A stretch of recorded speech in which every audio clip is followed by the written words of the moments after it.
So welcome to Satsang.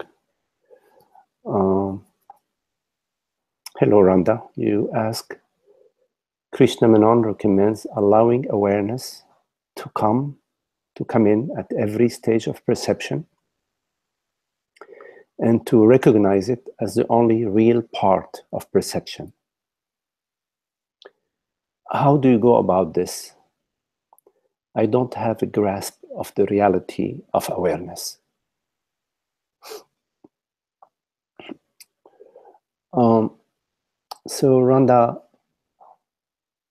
first let's just be clear that what we mean by awareness. Awareness refers to the reality of your experience. This very moment, you are aware of this perception. There is hearing, there is sensing, there is thinking, and there is awareness that makes the thinking, that makes it perceptible. Because thinking requires awareness to even be referred to as thinking. There cannot be any experience without awareness. Everything that you perceive via awareness and as awareness. So this very moment, this perception is a vibration in the field of awareness, sort of a way of putting it. So this perception, its substance, is awareness, knowingness. Because without awareness, there would be no experience. It is via awareness that you experience every experience, whatever you experience.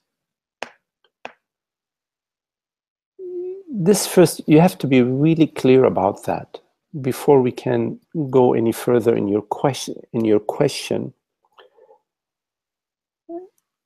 It's really important that you are clear what we mean by awareness. So your question is, how do I allow awareness to come in at every stage of perception and to recognize it as the only part of perception? If you can notice that not just what you perceive, when you're looking at an oak tree, you notice the oak tree. When you're looking at the bodily sensation or at a thought, you're noticing the sensation, you're noticing the thought. Menon is inviting you to notice not just the thought, but the reality of the thought, the very fabric of the thought, which is consciousness, which is awareness. When you're looking at the screen and you're seeing some images on the screen, what Atmananda is inviting you to do is to also notice the screen.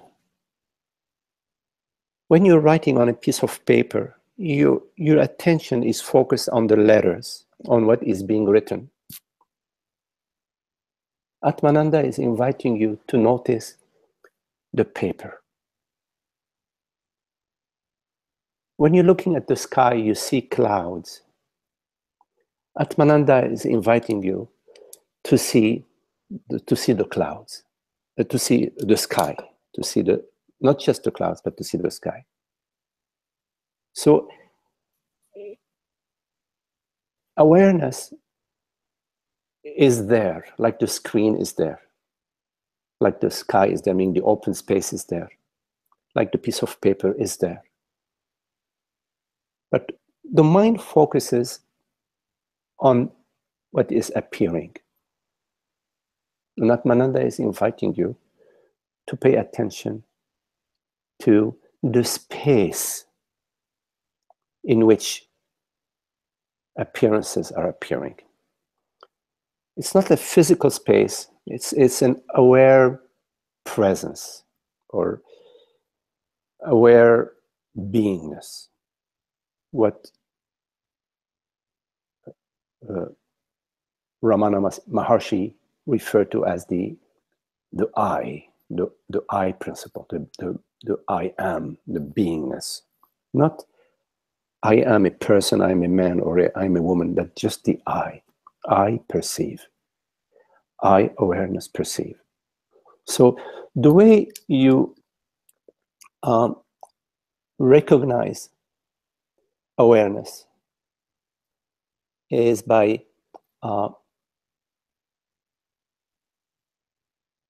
noticing not just the object,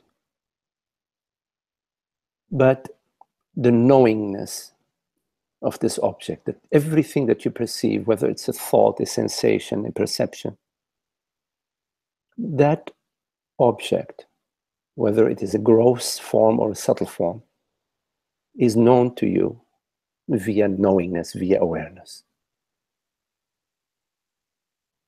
So ask yourself, what is the reality of my perception? What is the fabric, the substance of my perception? Not just what is it that I'm perceiving. I'm perceiving a tree, a car, a thought, a feeling. But what is the substance of what I'm perceiving? What is the substance of what I perceive? And as you ask yourself this question, you will come to the I, to the self, that I is the substance of perception. Not the body, not the eyes, not the nose, not the brain, not the ears. The substance of perception is I. I perceive. What is referred to as I awareness, I consciousness, I presence, I knowingness.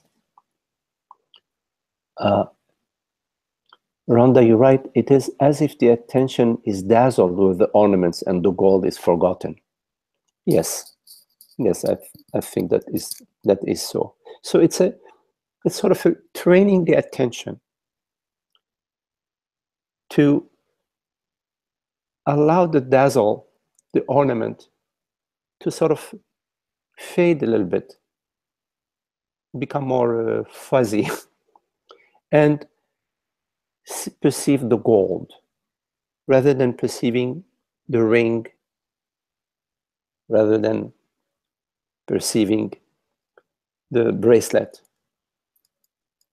to perceive the gold, rather than perceiving the tree, to perceive the awareness. Now, perceiving the awareness is, when I say perceiving the awareness, it's not like you're perceiving it as an object, because awareness is objectless. But it's more being aware of the awareness. And you are aware of the awareness effortlessly, because awareness is inherently self-aware.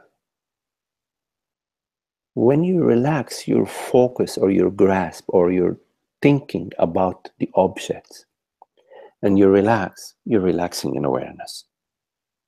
You're relaxing in restfulness, in beingness. Sort of suspended between thoughts and beyond the between. Because the substance of the thoughts themselves, the substance of perception, of the perceptions themselves, is consciousness.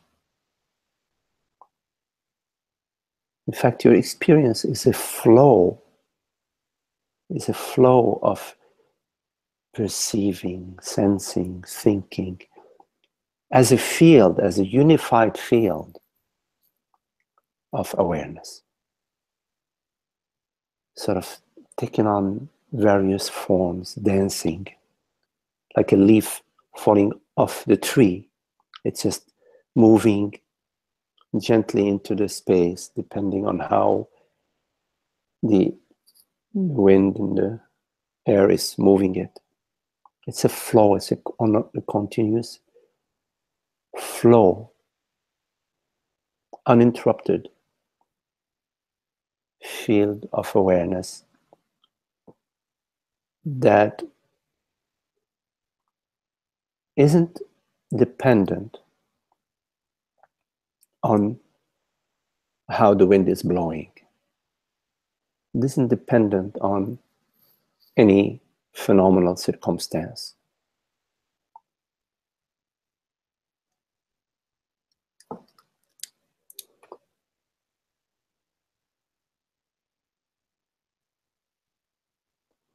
You cannot grasp awareness via thought, via trying to grasp it. Your hold on awareness is not possible via thought. It is only possible to get a sense of awareness via awareness itself, getting a feel of awareness via awareness itself. And awareness is what you are. In this very moment, you are aware, effortlessly aware. The original mind, the substance of the original mind, of the true self, is this knowing presence. It's a knowing presence, like the light of wisdom, of knowingness. This knowing presence knows all the forms, all the events, all mind events, as it shines the light onto them, and is also self-knowing. It knows that it knows. And as consciousness is shining the light, it's not shining the light onto the forms. It is shining the light as the forms. It's like a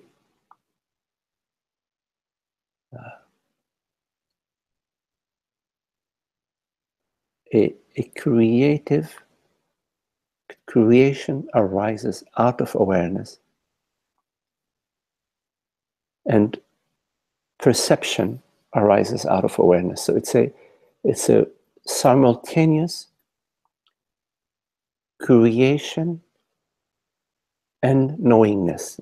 It's creation and a witnessing simultaneously, arising simultaneously. The mind arises with creation.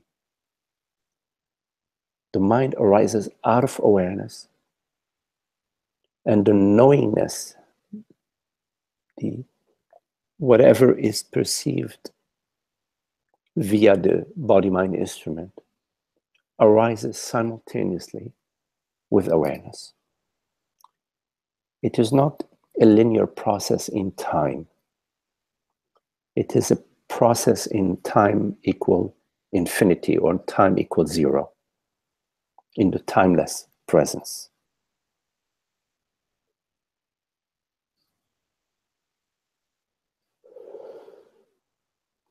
So the knowingness of awareness is more a laying back, a relaxation of the body-mind, as opposed to a moving forward towards a form, towards a goal, towards achieving a certain result.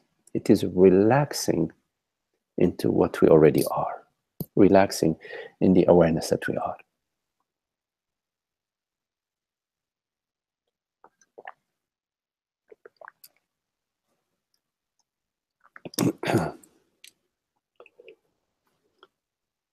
So Randa, you're right. So you work with relaxation and defocus on arising. Yes, yes, absolutely.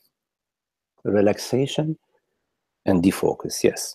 Of course, you know, the body-mind has its own focusing mechanism when it needs to focus. When you are walking down the stairs, the body-mind focuses on how you are placing one foot and then the other so you don't trip. That's already built into the organism. But yes, you are right. At the psychological level, at the level at which we are speaking, it is a relaxation and a defocus.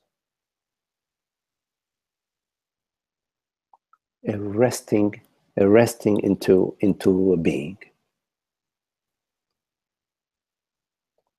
One moment, let me check something.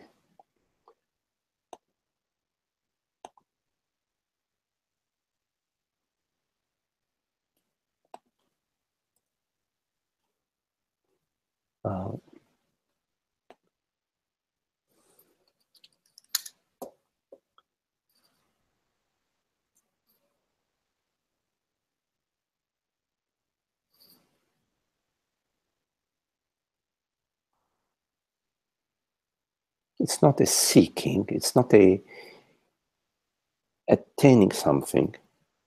It is the realization of our innate wholeness,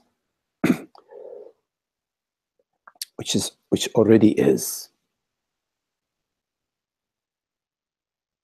We are the divine light that is overshadowed by the belief that we are not, by the belief that we are a mortal body-mind. That belief that we are a mortal body-mind is not substantiated. It is just a belief. It is an inherited belief that has not been looked into. We haven't looked into it. So of course, in satsang, we encourage looking into that belief. Via your questions, we can clarify the erroneousness of that belief. So Randa, you're right, it is easier to do when what arises is not intense or dazzling. Yes, that's a very good point. It is easier to do when to lay back, to relax, when life is sort of, you know, more or less okay, yes. But when there is depression or anger or fear or sense of loss or loneliness or it's a different matter.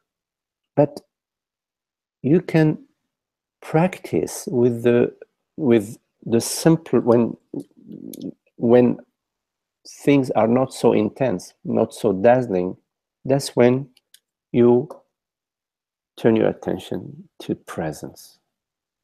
So that when the situations arise that are more intense, you already have some familiarity with abiding as presence.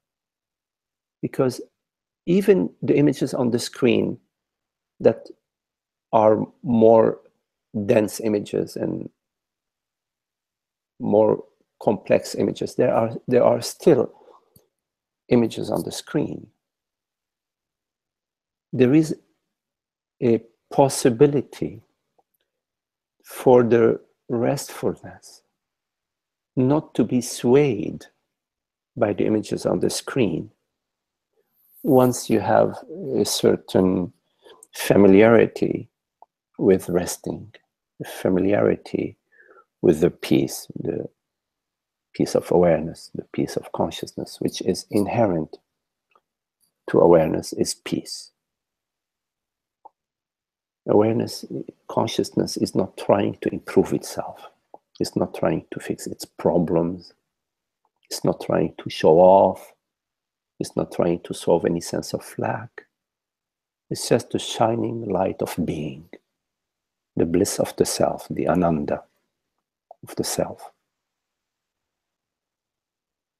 And then you will find that when situations become more difficult, like we all know, there is less of a disturbance than it used to be in the past.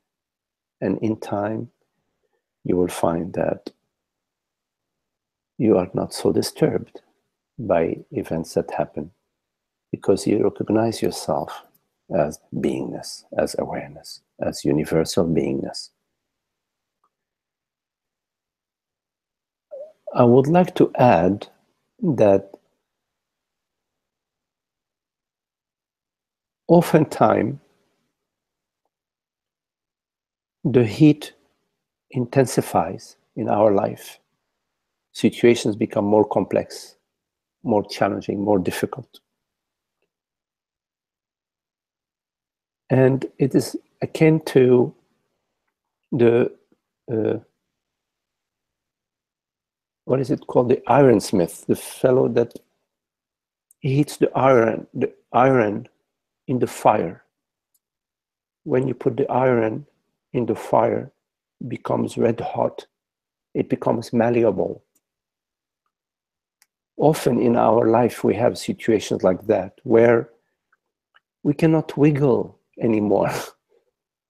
You know, when we have a small problem, we can wiggle around them and ignore them. We can blame our mother, our neighbor, our boyfriend, our girlfriend, etc., our boss. We can have some ice cream. But when things become really intense, all these escape mechanisms, they don't work anymore.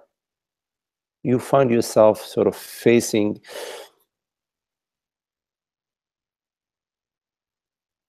like your death, facing your ending. And there comes a point where you really surrender. It's as if the heat is so intense that it sort of burns away your resistance. You cannot resist anymore. You die into the situation. You totally get absorbed in the situation. You surrender completely to God, to universal beingness, to the cosmic field. But you survive it. It doesn't kill you. It actually kills your resistance, your argumentation, your stubbornness, your insistence on having things your way. And it brings you into the arms of the Almighty. It brings you to the surrendered state.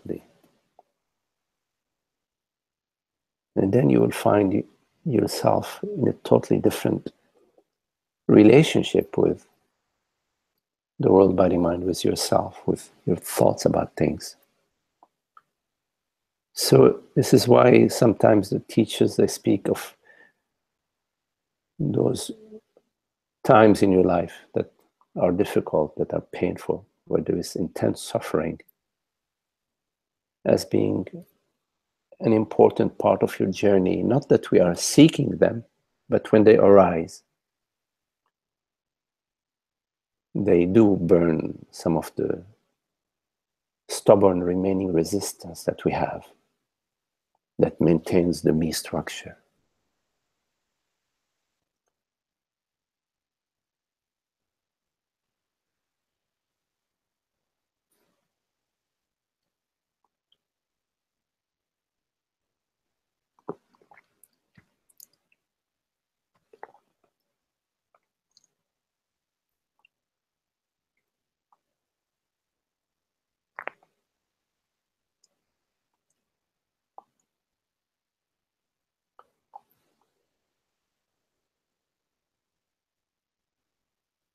So I hope this answers your question, Randa.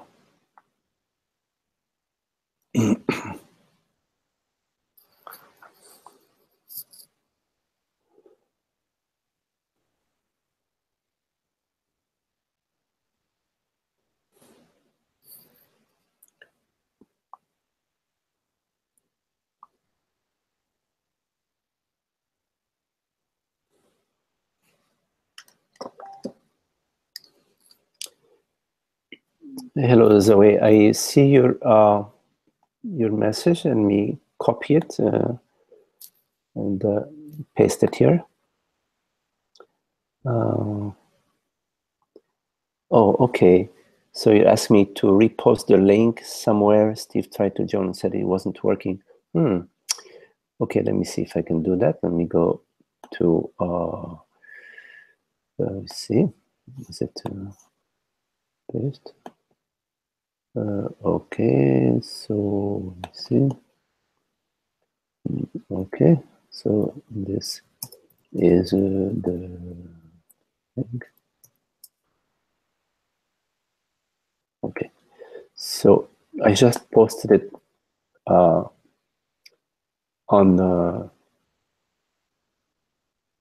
my Facebook page.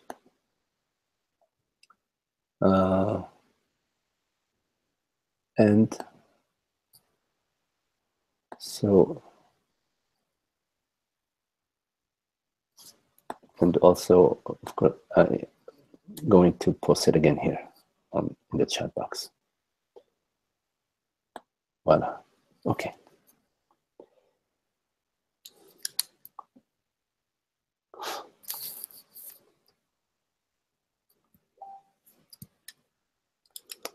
Okay. Yes. Sometimes, depending on what,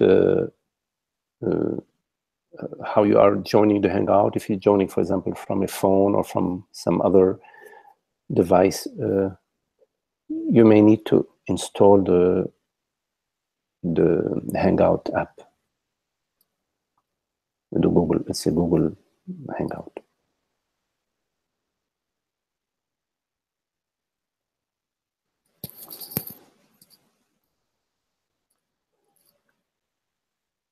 So if you have any questions, please feel free to ask them or to write them in the chat box.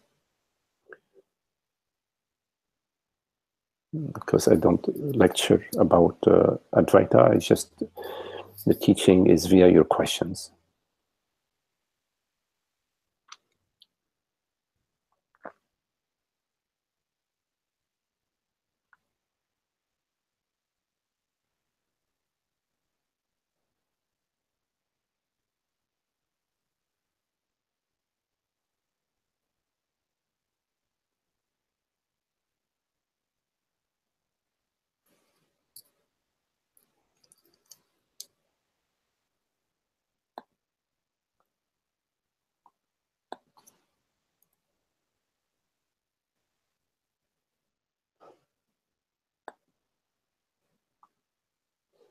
Randa, you're right. In the tree metaphor, the need of the total tree comes first. Is that correct? I don't understand the question, Randa. What do you mean by the need of the total tree? Maybe you can clarify your question so I understand it better.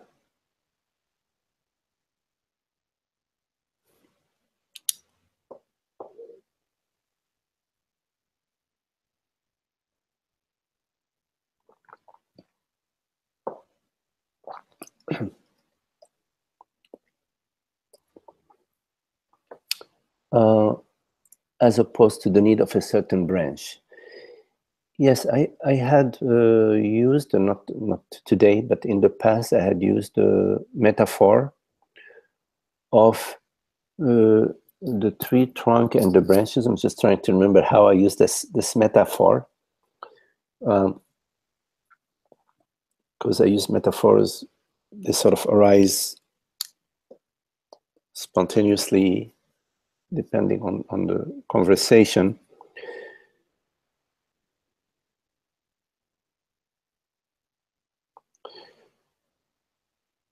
So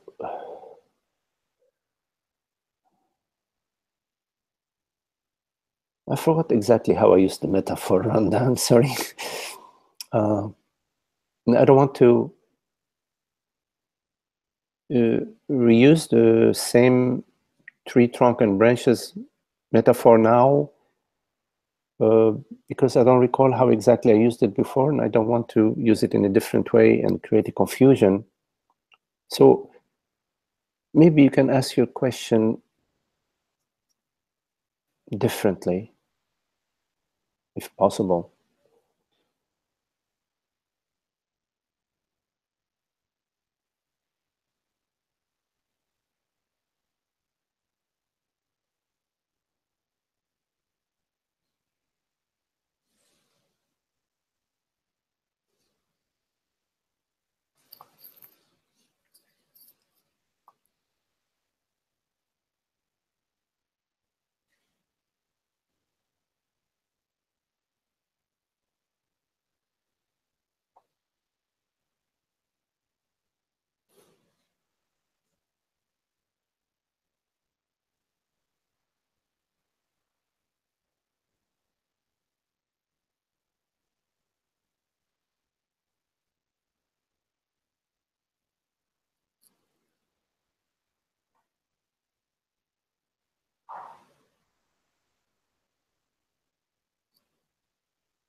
So Randa, you're right. There's the need of the totality of situation comes first as opposed to the need of a certain body mind.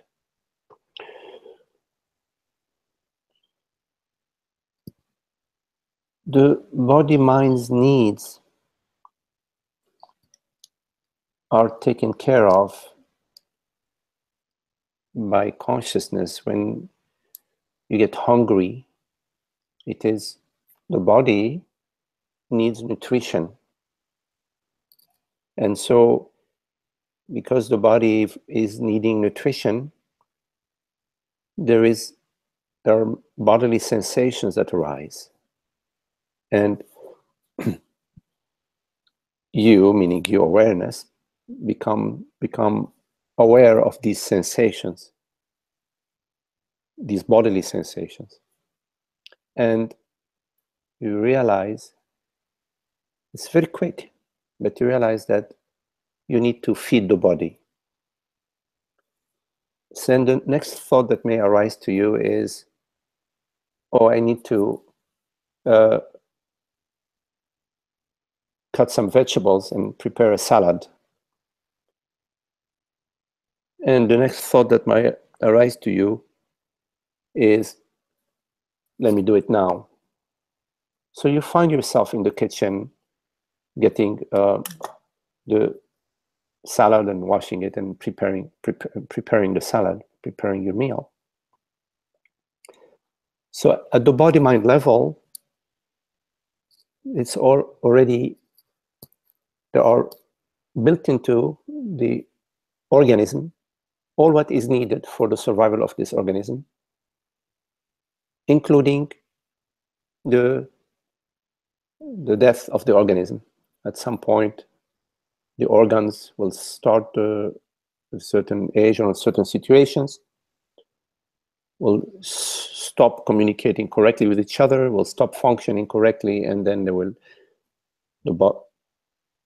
you will let go of the body. You will say, okay, this body now is not functioning anymore, and you breathe your last breath and you let it go. All this is built into the body, and also, like for example, the need for shelter and for clothing is built in. When you are cold, you realize that you need to get a sweater or a coat, and if you don't have a coat, then you realize that you need to work and make some income to be able to purchase a coat and a sweater and have that. All this is built into the organism.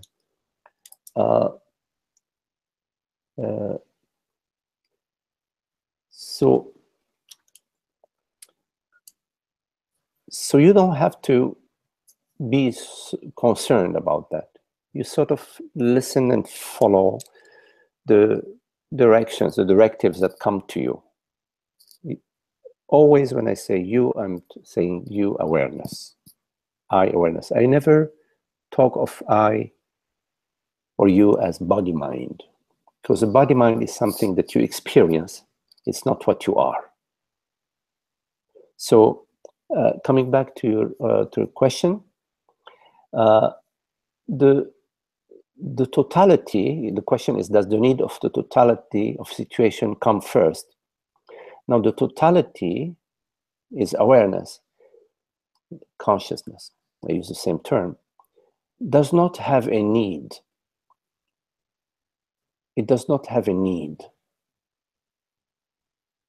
Needs are at the body-mind level. So your question, does the need of the totality of a situation comes first, as opposed to the need of a certain body-mind? Just the way you are phrasing the question, I would like to point out that the totality awareness has no need.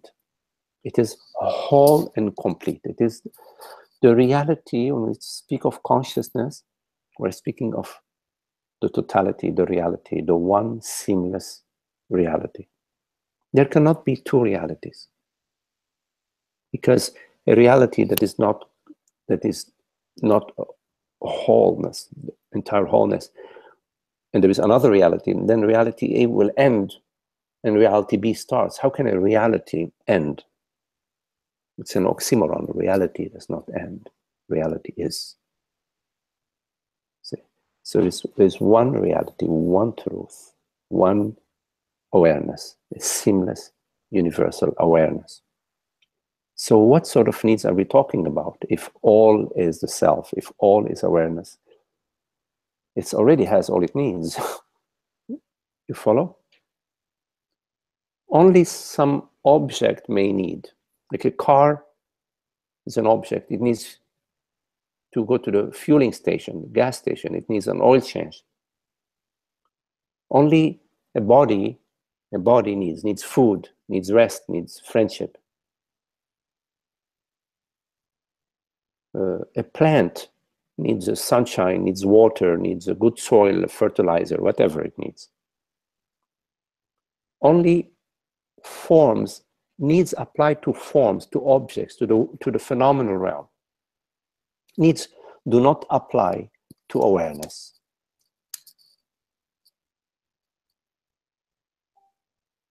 So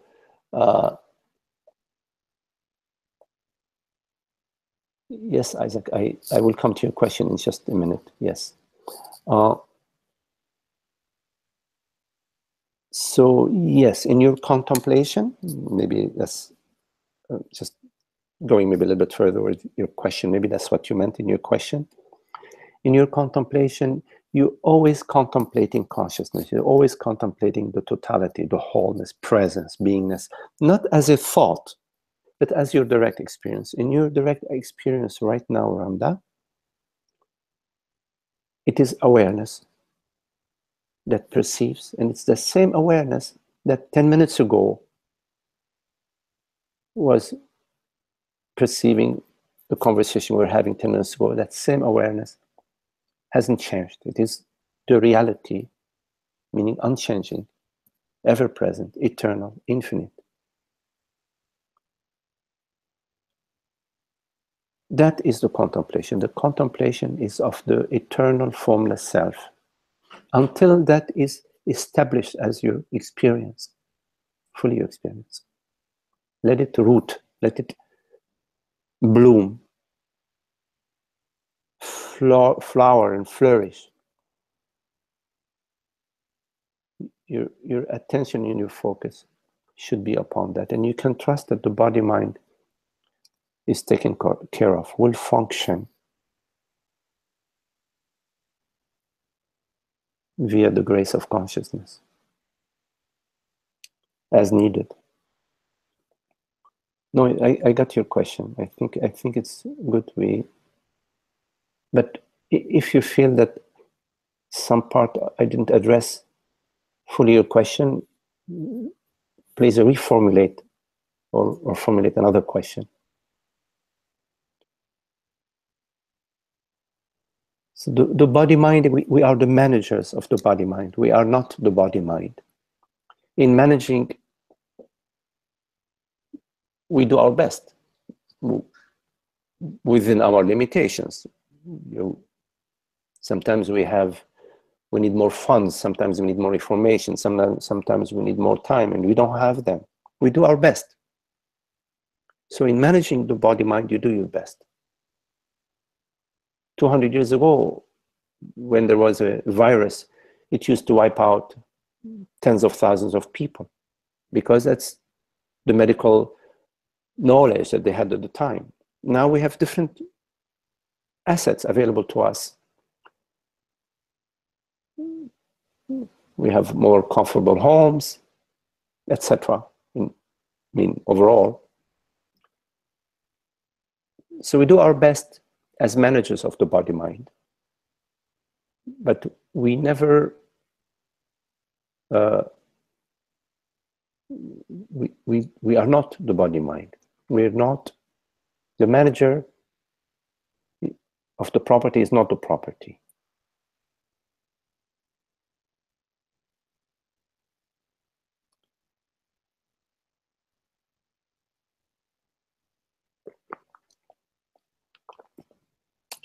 Drinking some lemon water.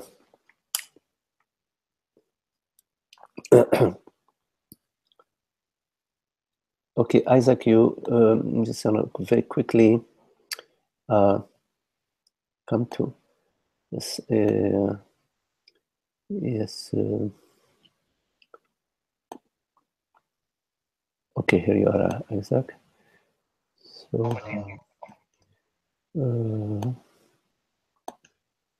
Okay, so let me just very quickly copy your question. This way I can paste it.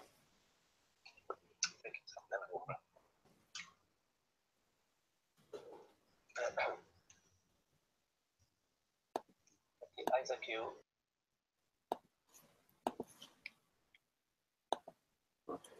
So Isaac, you write, Romegdi, please refer to the search and when to stop it. You know, Isaac, you don't stop the search. The search ends. When you are searching for something and you find it, you don't stop the search. It's just that the search has ended. You found what you wanted.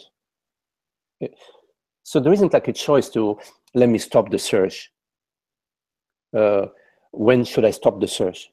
You know when to stop the search because you find what you're looking for. You don't need to ask somebody, oh, when do I stop the search? You know that the search is ended because you found what you're looking for. The question is, what are you looking for? If you're looking for an experience, then there are a million experiences. You may find experience A and then say, oh, no, I think it's experience B that I need, no, experience C. But who knows, maybe you are looking for an experience and you come to the experience and then your search has ended because you found a great experience. Or maybe you're looking for $1 million. You get the $1 million and you think, okay, my search has ended. I have $1 million. But we know from the data that we've lived through that we don't get satisfied. We don't get the full satisfaction from money, from health, from wealth, from situations, from experiences. We know that. We've gone in that direction already. I'm speaking that, but you have to see if it resonates for you. I'm just sharing what I feel we already understand, that what we're looking for is not something that comes and goes. Experiences come and go. Situations constantly changing. Relationships, they change. The health of the body, it changes. One day you are healthy, next day, who knows, God forbid, then you have a problem with your arm or your shoulder, who knows. What we are looking for is happiness. Not a happiness that is the result of something. It's just causeless happiness, happiness that has no cause. Because true happiness has no cause.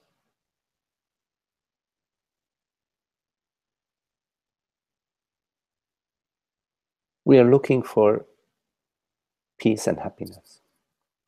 So you call off the search by, I guess, by coming to what your heart desires.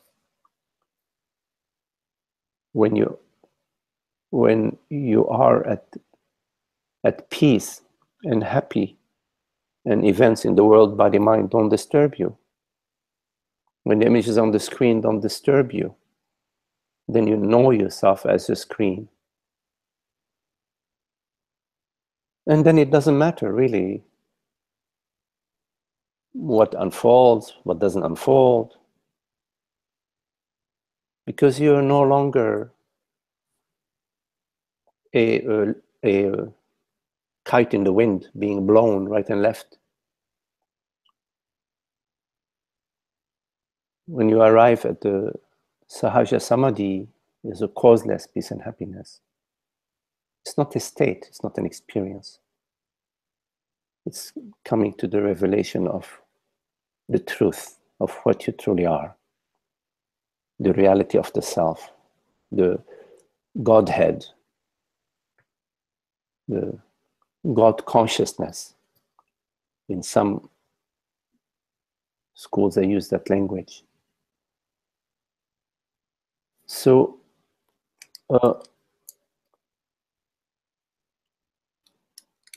some people say, oh, you are searching, you already are the self, you don't need to search. But they say that out of hearsay. Or they say that because they had a glimpse. They had a glimpse of the self, of consciousness, of the infinite presence. But they are not yet established in it. But because they don't want to go through the work, through the effort of working through it and getting established in it, they want to speak with, like they are wise men. They say, oh, just give up the search. There is no need to search. There is no need to seek. Seeking is evil. You don't need to think. Just you are the self. Recognize that you are the self, and that's it. But these people aren't established in happiness. They're still unhappy. But they bury their happiness behind nice words. I mean, nice sounding Advaita words. But Advaita is not about the words or the teaching. It's about the truth. It's about the living truth. Advaita, the arising of the teaching, comes from the revelation of the self. It doesn't come from scriptures or books or some formulations that you read or you heard somewhere or a glimpse that you had. So a teacher takes you, an established teacher is only the true teacher, takes you all the way to home, all the way to the full establishment as peace and happiness. So the search is very important. It's not something that you can drop like that. If you can drop it like that, then you're still in your unhappiness. And then that unhappiness will grow and will become more and more intense, and then it'll bring you back to the search, but it'll bring you back with much more suffering. So once you're introduced to the teaching and you have some sense of the teaching, give it your best. Continue to contemplate, whichever way you can, the reality of your experience. That you are that. You are this borderless presence. You are this aware presence. Contemplate that, and as certain difficult situations arise in your life, notice that no situation can arise in your life without presence, without awareness. Turn your attention to that, the stillness, the presence, that does not come and go. Keep turning your attention to that does not come and go. And it will take root. And the search ends when it ends. Don't worry about when it ends. Just remain loving your contemplation and live according to your highest understanding. Test yourself. Give yourself an opportunity to test your understanding in life, in the situations that arise in your life. Apply your understanding.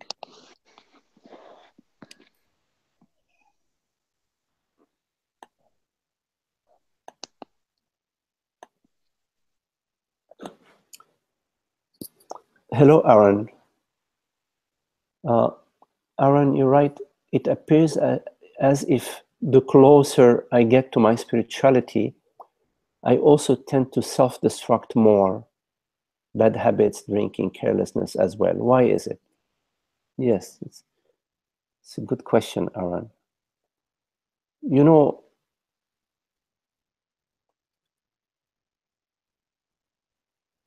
in what you say, you get the closer you get to your spirituality. In our contemplation, we're getting closer and closer to, let's say, the truth, or as you say, to our spirituality, our true nature. As we get closer and closer to our true nature, Aaron, the sense of me, you know, I'm this person, I know what life is about, I know what I'm doing in my life, etc. The sense of me, the person, starts to become, there are like holes in it. It starts to become more porous, less rigid, less structured, less concrete. And there are doubts about it. There are doubts about what I am.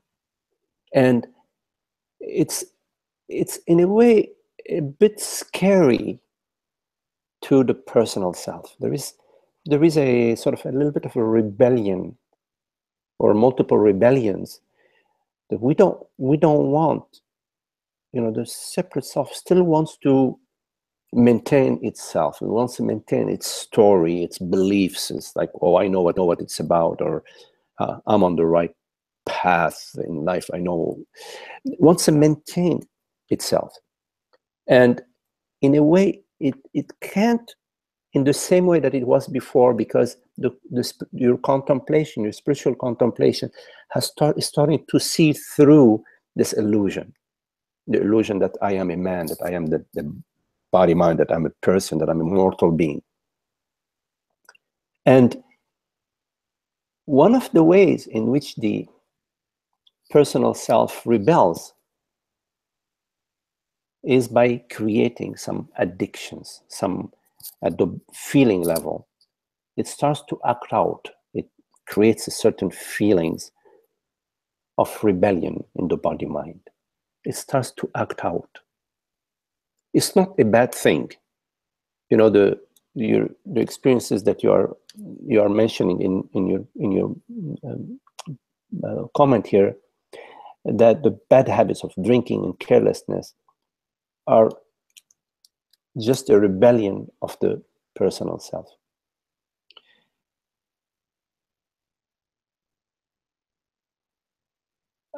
I encourage you to remain steadfast in your contemplation. Recognize that these habits, drinking, becoming careless, are not the path, and are a form of escaping presence, escaping truth, escaping beingness. Because beingness, awareness, is not an activity.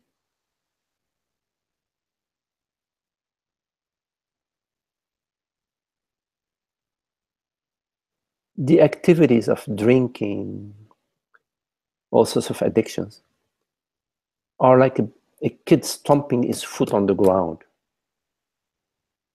That here I am, here I am.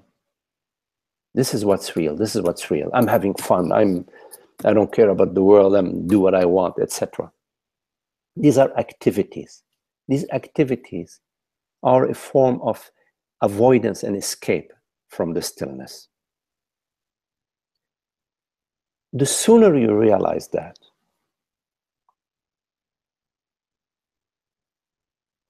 the less convoluted, the less intense will be your journey. If you don't realize that these forms of escapism do not deliver any happiness, the fire will get more and more intense under your feet. And you will be forced via more intense suffering to abandon those tendencies.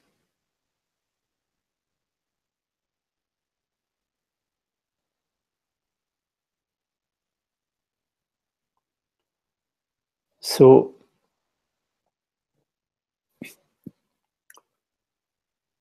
you do not need to respond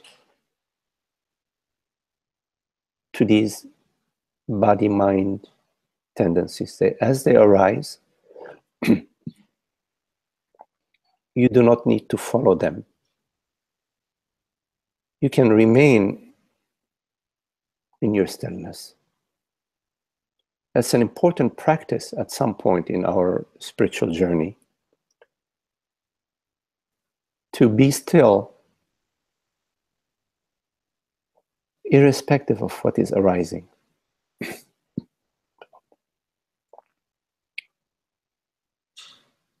It's an important sadhana.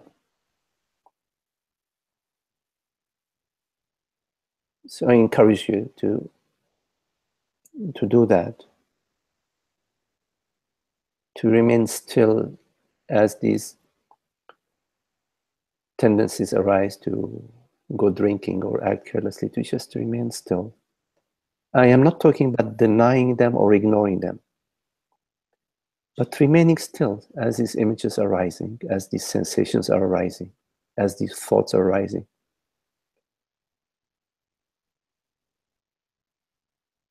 Just to experience them from your stillness and turn your attention to the stillness and celebrate that.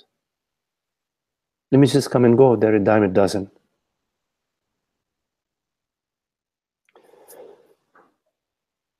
Thank you for your question. And please, if there is more to your question, feel free to share some more.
Oh, Aaron, you're right. Thank you. You're welcome, Aaron. It's almost been a thought of nothing is real that I keep hearing from non-duality teachings that sort of tempts me to just enjoy and have fun if nothing is real, regardless of what I do, responsible or not. Yes, oh, I'm so glad that you bring this point up, Aaron. You know, this teaching that nothing is real, people who speak that way is not the full teaching at all. Maybe it's some sort of neo-Advaita teaching that nothing is real, so therefore, what does it matter? I can do anything. No, the teaching is quite different. There is a reality. This experience right now, Aaron, even if it's a dream, for example, it could be that now we are having a dream, that this is a dream conversation. Even a dream has a reality. There is something real to it. It's not nothing. So there is a reality. But reality, if you just contemplate the meaning of reality, because you know it within yourself. Nobody, you don't need anybody to teach you that. I'm just, sitting with you as a friend. If you look at the reality, the meaning of reality is not something that changes. It's real now it's a different reality, now it's a different reality, then a different reality. Reality is real across time and across space. And it doesn't change, it's the same reality. There is a reality to this experience, whatever it is. It's unchanging. What does not change? So I never speak of things aren't real or nothing is real. No, there is a reality. But the question is, what is this reality? It's obviously not the weather. The weather changes. It's obviously not the body, because the body changes. It's not our thoughts, because our thoughts, like so many of them, every minute, every second. It's not our body sensations. It's not the world. The world is constantly changing. What is the unchanging, the changeless in our experience or across the board? It's consciousness, awareness. It's the same awareness when you were having breakfast this morning. You were having, let's say, apple and eating an apple. That same awareness of the apple is the same awareness of this perception right now. That's unchanging. And we never have experienced the birth of awareness. Therefore, we never experience the death of awareness. They're just thoughts, the birth of awareness or death of awareness. Awareness just is. Anytime you turn your attention around, you will find awareness. So yes, there is a reality. The reality is awareness. And awareness, Aaron, is I am aware. Not the body is aware. When you say, I'm aware, you don't say, the body is aware. You don't say, the belly is aware, or the arm is aware, or the head and the whole body is aware. No. You say, I am aware. I always refers to awareness. Awareness is aware. So the teaching is I equal awareness. I am awareness. I is awareness. I am. The I am is the same as awareness is. Awareness and presence are one. Satchit Ananda, and the revelation that I am, that awareness is what I am, and is inherently aware, and is not contained, is not dependent on the body-mind. It shines the light onto thoughts onto sensations. We know all thoughts or sensations via awareness, via the light of awareness. You are hearing these words right now, Aaron, via awareness. Because without awareness, what would be, you wouldn't even hear these words. You wouldn't even be perceiving this perception.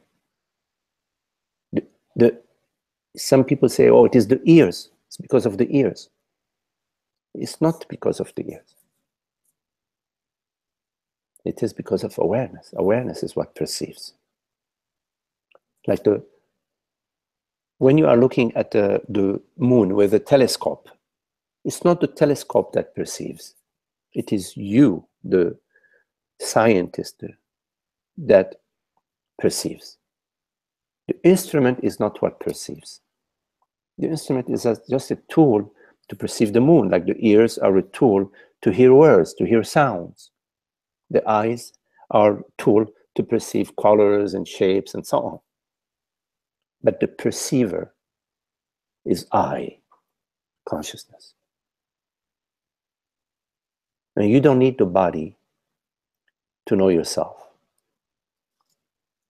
So I'm probably moving away, really far away from your question about that nothing is real. No, there is a reality, and the reality is consciousness. And there is a responsibility. Responsibility refers to a proper response. The proper response comes from the situation and comes from wisdom. The more you are in the wisdom, the more proper your response is. And the less you are in wisdom, the more improper your response is.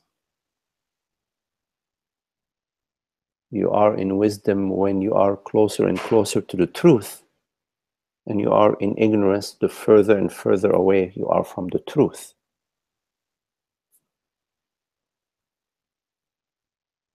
So it's not about anything goes. I can drink and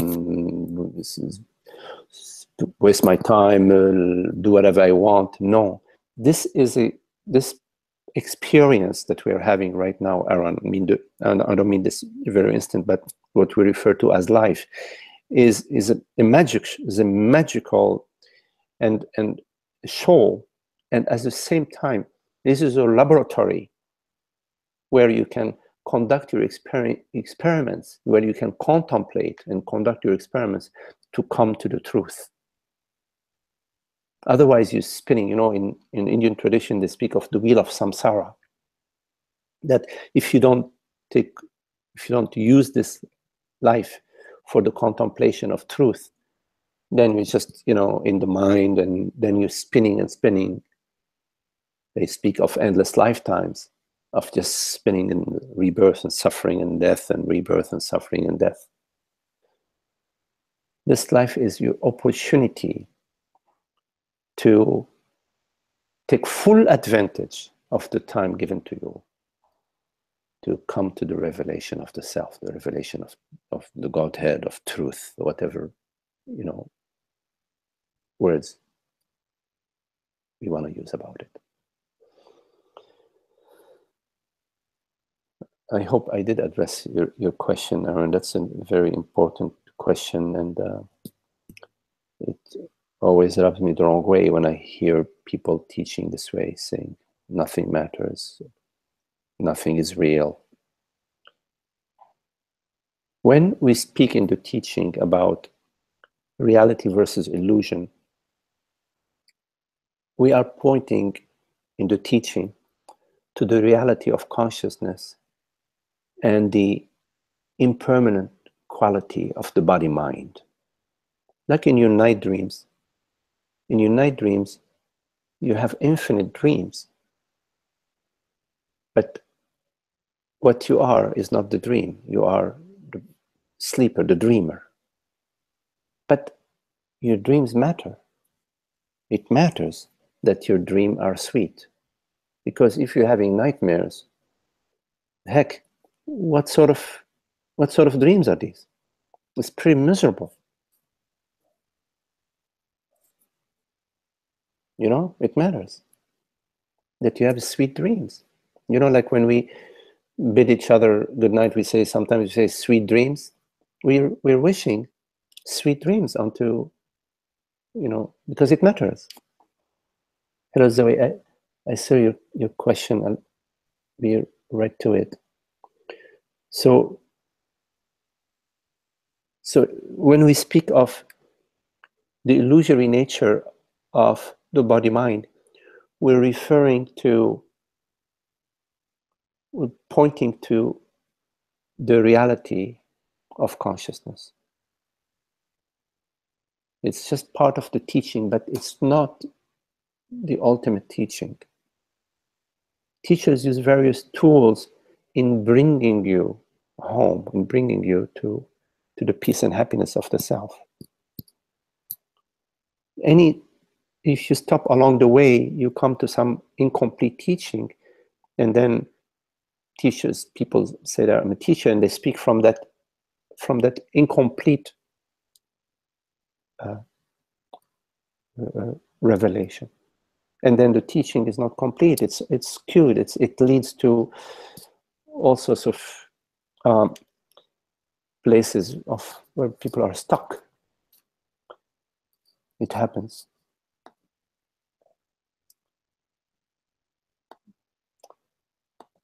So Zoe, let me see if I can copy and paste your questions away.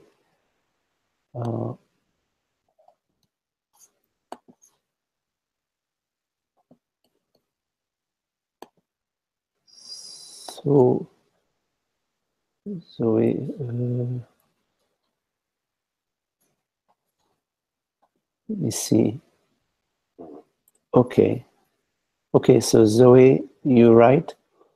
For the first time in this lifetime, experiencing a sense of completion. That's beautiful. Like you stated, the search has ended. This awareness is being experienced more consistently as the background of all experiences. Yes, it is the background of all experiences, and it is the substance of all experiences. Everything is the self. Anyways, coming back to, I found my heart's desire, the one thing that I wanted, even though it's not a thing, experiencing this aware presence. I have heard others say there are miles to go in terms of the unfolding of this. Could you comment on this as well? Also, what about so-called healthy tendencies versus tendencies that the other questioner brought up? This body loves to exercise, to move, that I suppose could be considered an addiction as well. Okay, Zoe, excuse me, just be right back.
Okay, Zoe, so I'm going to very quickly reread the question. For the first time in this lifetime, experiencing a sense of completion. Like you stated, the search has ended. This awareness is being experienced more consistently as the background of all experiences. I found my heart's desire, the one thing that I wanted, even though it's not a thing, experiencing this aware presence. I have heard others say there are miles to go in terms of the unfolding of this. Could you comment on this as well? Now,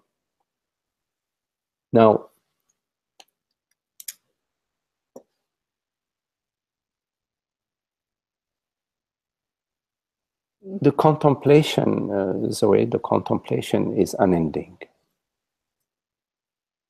But there comes a point in your contemplation where you arrive to a peace, you arrive to a happiness, you arrive to an understanding, a living understanding that permeates your entire being and permeates the entire space, where you and the world have merged as one unified field of being, of presence, of awareness, of peace, of happiness. I would not say that there are miles to go. Actually, I would not say that. I would say that, yes, the search has ending. The quest, the journey has ended. But the celebration is endless. The contemplation of and the celebration is endless. No, there are not miles to go. There are no more miles, no more, no more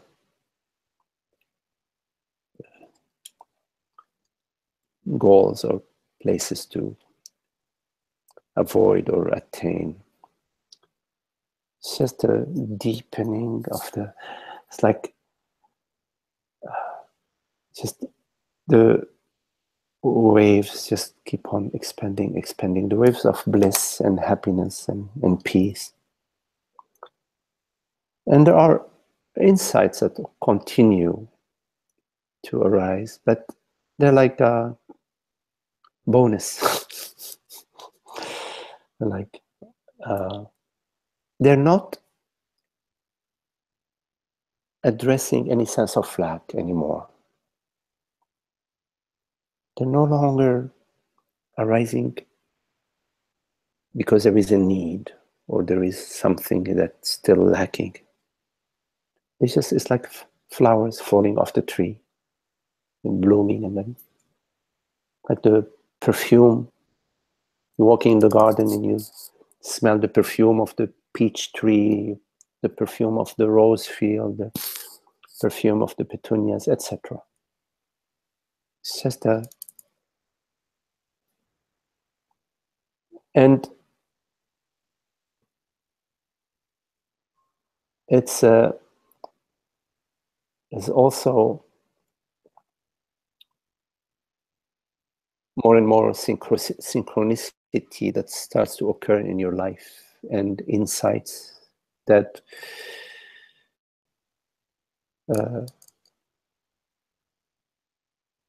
more transparency. You will find that you have a thought and then there is a situation that arises that's just fulfilling this thought. There's a magic, more magic. The other part of your question is the healthy tendencies versus tendencies that were brought up earlier. This body loves to exercise, to move, that I suppose could be considered an addiction as well. Why? Why are you saying considered an addiction as well? It's not an addiction. The body loves oxygenation and to feel, to experience the body. Various bodies have different leaning, different tendencies, different. Some like to swim, others like just walking, others just like just to sit and contemplate. Some body minds and are drawn to certain arts, others to certain physical activities. I would not rush to label them an addiction. Addiction has to do with avoiding a certain an avoidance. As an avoidance, it's always avoiding truth. It's always avoiding an avoidance of peace, of the innate happiness of the self. And the avoidance is what the personal self impression is. It is made out of avoidance and pursuing objects, pursuing forms, pursuing experiences. So enjoy your exercising, your moving, your yoga, your dancing, whatever you do. It's very beautiful. It's a celebration of the way the body. Yes, Zoe, you're right. Thank you. Just comments made by others that distinction helps. Yes, I don't think it's an avoidance. Yes, enjoy it, and I'm very happy for you. Well, thank you very much, all of you, for your very lovely company, for your questions. And let me see, I'll be away for the next few weeks, but we will hook up. You know, when I come back, I will post a note. So enjoy, and we'll talk to you soon. Namaste. Thank you very much.